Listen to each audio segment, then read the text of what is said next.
Assalamualaikum warahmatullahi wabarakatuh. Halo, saya Sarastia Ningrum dari Pendidikan Geografi, Fakultas Pendidikan Ilmu Pengetahuan Sosial, Universitas Pendidikan Indonesia. Kali ini kita akan membahas mengenai mineral. Saya yakin teman-teman pasti udah sering dengar nih kata mineral dalam kehidupan sehari-hari.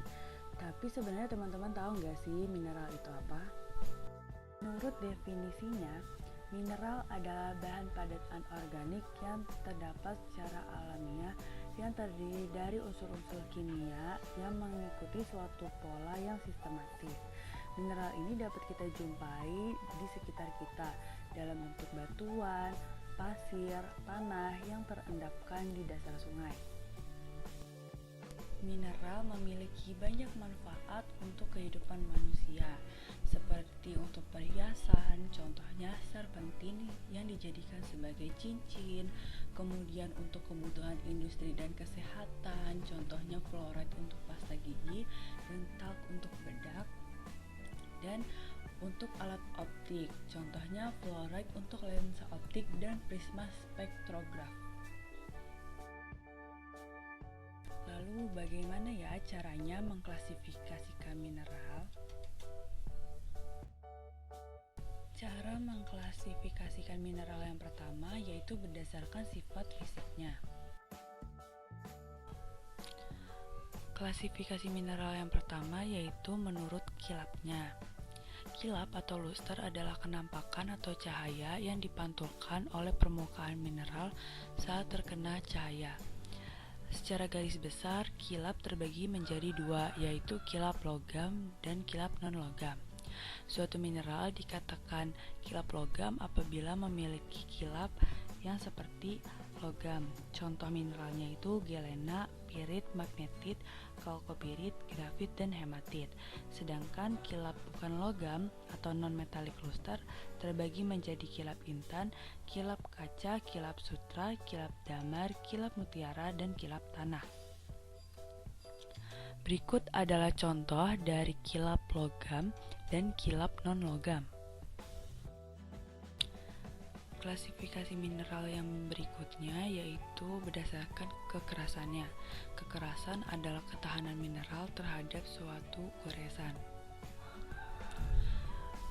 Kekerasan ini diukur menggunakan skala yang disebut dengan skala kekerasan Mohs.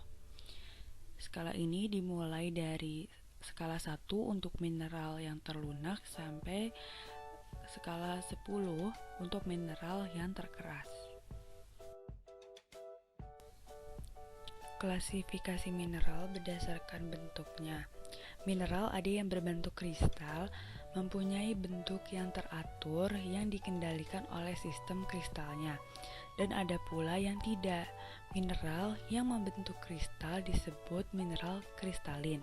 Mineral kristalin sering mempunyai bangun yang khas yang disebut dengan amor.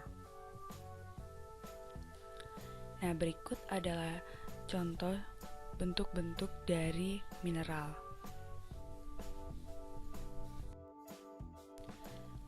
Klasifikasi mineral berdasarkan cerat. Cerat adalah warna mineral dalam bentuk hancuran atau serbuk.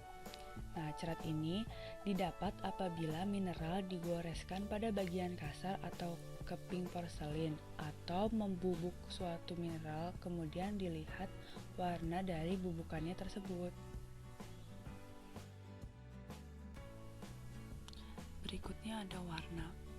Nah, warna dari mineral itu didapat dari komposisi kimia dan pengotoran ketika pembentukan mineralnya. Sebenarnya warna itu kenampakan langsung yang dapat dilihat dengan kasat mata ya teman-teman. Tetapi di sini tidak dapat diandalkan karena ada beberapa mineral yang warnanya berbeda-beda. Nah, ini adalah salah satu contohnya. Mineralnya sama akan tetapi warnanya berbeda.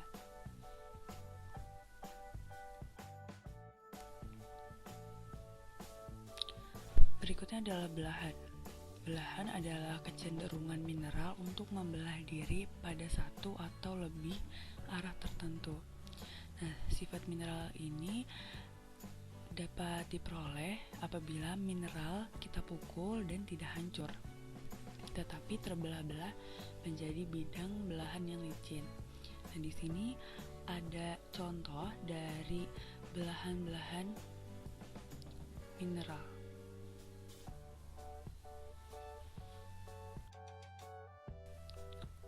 Kemudian ada pecahan. Pecahan adalah kecenderungan mineral untuk terpisah-pisah dalam arah yang tidak teratur apabila mineral dikenai gaya. Nah, di sini kita harus membedakan ya teman-teman antara pecahan dengan belahan. Kalau belahan itu bidang belahannya, permukaannya itu memantulkan sinar. Sedangkan kalau pecahan, sinarnya itu ke segala arah dengan tidak teratur.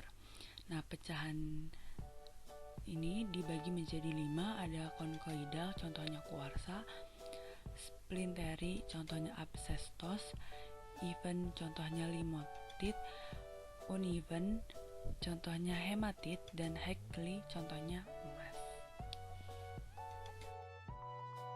Berikutnya adalah berat jenis. Berat jenis adalah perbandingan antara berat mineral dengan volume mineral.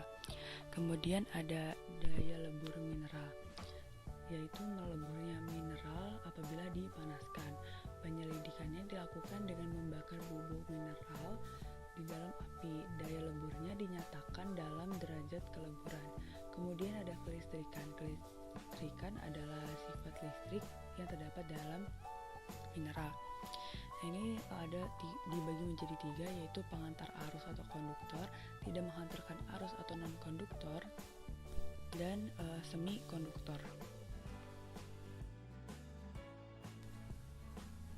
Berikutnya adalah kemagnetan. Kemagnetan adalah sifat mineral terhadap gaya magnet.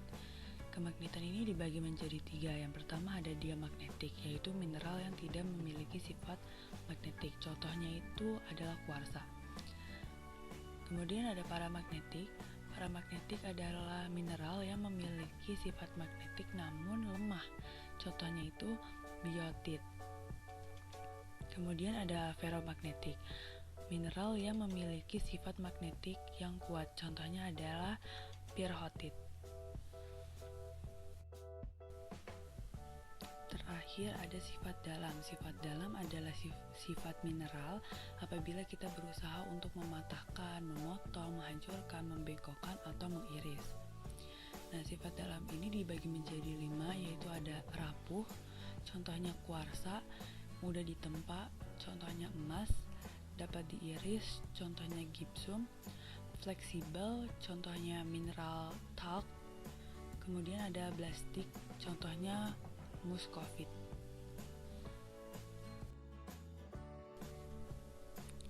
Berikutnya yaitu klasifikasi mineral berdasarkan sifat kimianya. Yang pertama ada elemen-natif, yaitu mineral yang terbentuk dari satu unsur atau komposisi kimia saja, contohnya yaitu emas. Kemudian ada sulfida, yaitu mineral yang terbentuk dari persenyawaan antara unsur tertentu dengan sulfur atau belerang, contohnya yaitu galena. Yang ketiga ada oksida dan hidroksida.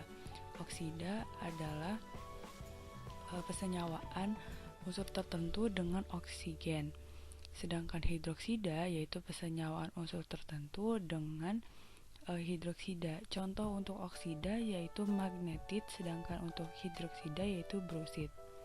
Yang keempat adalah halida. Halida yaitu persenyawaan unsur-unsur logam dengan unsur-unsur halogen. Contohnya itu fluoride.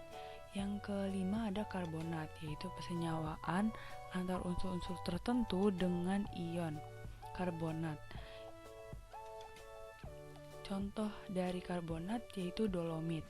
Yang keenam ada sulfat, yang terdiri dari kombinasi logam dengan anion sulfat.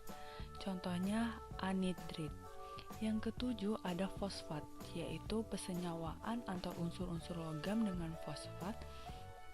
yang memiliki contoh apitit. Dan yang terakhir ada silikat, yaitu persenyawaan kimia antar unsur-unsur logam dengan tetrahedral silika.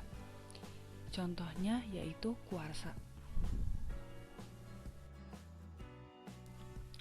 Atau dapat disimpulkan dengan lebih sederhana menggunakan tabel berikut ini. Terima kasih untuk teman-teman semua yang sudah menonton videonya sampai akhir. Saya yakin apa yang saya sampaikan dapat bermanfaat jika disimak dengan baik. Sebelum saya tutup video ini, saya akan memberikan quotes untuk teman-teman semua.